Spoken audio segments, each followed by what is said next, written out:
The investigation into Nancy Guthrie's disappearance is growing more confusing by the hour. Despite intense police activity just 2 miles from her home, no arrests have been made and no suspect has been taken into custody.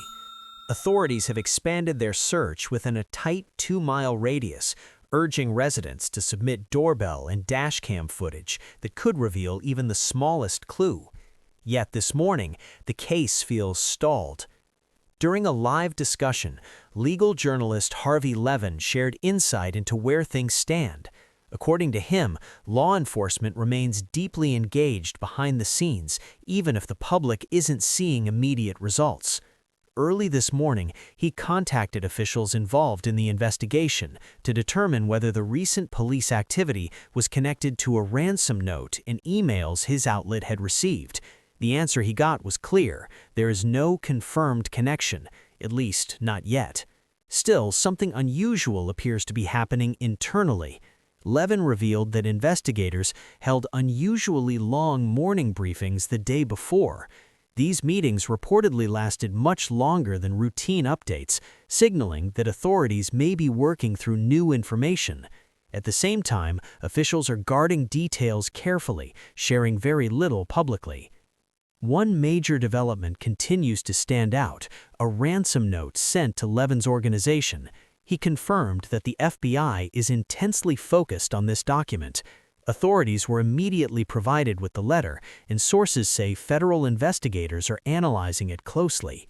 In addition, the FBI is examining a separate string of emails from an individual claiming to have inside knowledge of the kidnapper's identity and possibly Nancy's location. This anonymous writer has now sent 3 emails. In them, the sender offers to reveal critical information in exchange for $50,000, half of the publicly announced reward, paid up front in Bitcoin, with the remaining half to follow. The demand raises obvious red flags, but investigators are not dismissing it outright. Levin noted that the tone of the emails is inconsistent. In the latest message, the sender claimed communication would end permanently, yet that same statement was made previously, and the person reached out again anyway.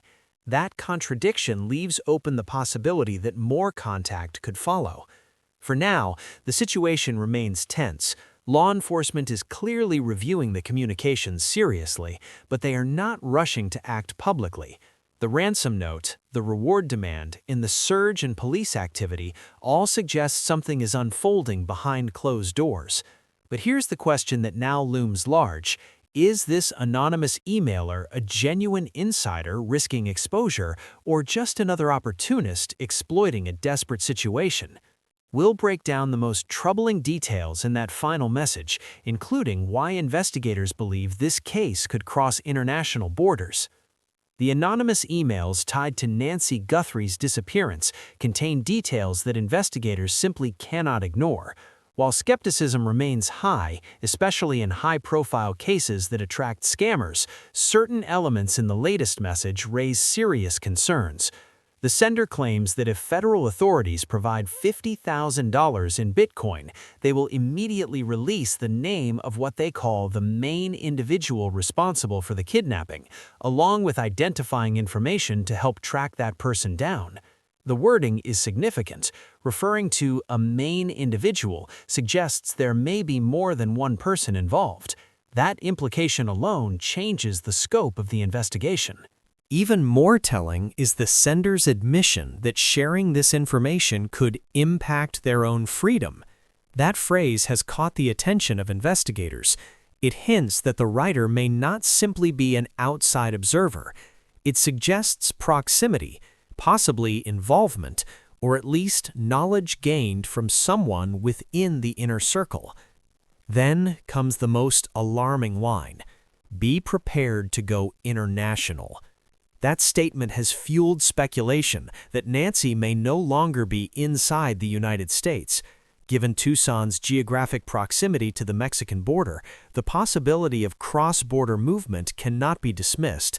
If authentic, this would dramatically complicate recovery efforts, potentially involving international law enforcement agencies.